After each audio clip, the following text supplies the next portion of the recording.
Assalamualaikum dan salam sejahtera. Buletin 13 Mei bersama saya Marniza Osman. Penasihat DAP Lim Kit Siang mencadangkan penubuhan satu Suruhanjaya Siasatan Diraja bagi menyiasat dan menyemak semula proses pilihan raya umum ke-13 PRU ke-13 sejurus penubuhan jemaah Menteri Kabinet. Katanya keanggotaan Suruhanjaya Siasatan ini perlu dipersetujui oleh Barisan Nasional dan Pakatan Rakyat, bukan satu pihak sahaja. The first task of the Cabinet, I presume tomorrow when they are going to meet, is to establish a Royal Commission inquiry into the 13 general elections into the lack of a clean, free and just and legitimate elections. And the Elections Commission is in the dock. The Elections Commission is in the dock because they are responsible for conducting such an unfree and fair elections. Jelas Kit Siang, Kabinet yang ditubuhkan perlu menyatakan pendirian menyokong penuh Polisi Satu Malaysia yang diperkenalkan Perdana Menteri Datuk Seri Najib Razak, selain menghentikan amalan politik perkauman khasnya selepas PRU ke-13. Dalam pada itu, Majlis Presiden Pakatan Rakyat meluluskan cadangan untuk mengadakan satu konvensyen perpaduan nasional seperti yang dicadangkan oleh Majlis Setiausaha Pakatan Rakyat semalam. Konvensyen ini bertujuan membincangkan formula pengukuhan antara kaum di Malaysia dan mungkin akan diadakan pada awal bulan Jun. Timbalan Ketua Polis Negara Tan Sri Khalid Abu Bakar dilantik sebagai Ketua Polis Negara berkuat kuasa 17 Mei menggantikan Tan Sri Ismail Omar yang bersara selepas tamat kontrak Khamis ini. Agensi berita bernama melaporkan memetik kenyataan Jabatan Perdana Menteri, Pengarah Jabatan Siasatan Jenayah Bukit Aman, Datuk Seri Bakri Zinin dilantik sebagai Timbalan Ketua Polis Negara berkuat kuasa pada hari yang sama. Khalid, 56, yang berasal dari Seremban dan memiliki ijazah perundangan dari Universiti Islam Antarabangsa UIA, menjalani latihan sebagai inspektor di Pusat Latihan Polis pada 5 Disember 1976 dan pernah berkhidmat sebagai Ketua Jabatan Anti Narkotik Kedah pada 1997. 6 tahun kemudian, beliau dilantik sebagai Ketua Jabatan Pengurusan Polis Pahang dan tidak berapa lama pada tahun yang sama dilantik sebagai Ketua Polis Daerah Kuantan. Pada 2005, beliau dilantik sebagai Ketua Polis Negeri Sembilan sebelum setahun kemudian dilantik sebagai Timbalan Pengarah Jabatan Siasatan Jenayah Bukit Aman dan pada Jun 2007 dilantik sebagai Ketua Polis Selangor. 3 tahun kemudian, pada 13 Oktober 2010, beliau dilantik sebagai Pengarah Jabatan Keselamatan Dalam Negeri dan Ketenteraman Awam Bukit Aman dan tidak sampai setahun beliau dilantik sebagai Timbalan Ketua Polis Negara. Muhammad Bakri, 59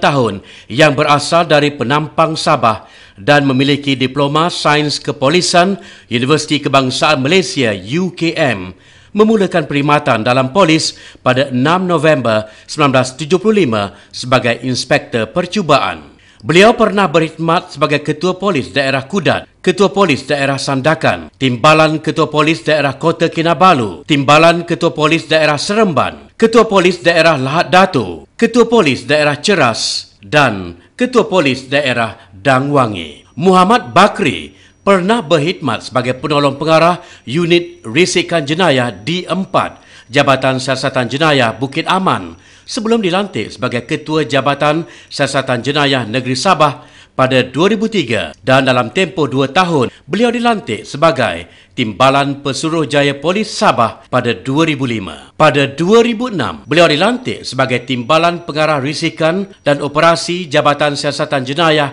Narkotik Bukit Aman dan dalam setahun beliau dilantik sebagai Pengarah Siasatan Jenayah Narkotik Bukit Aman. Pada tahun 2008, beliau dilantik sebagai Pengarah Jabatan Siasatan Jenayah Bukit Aman.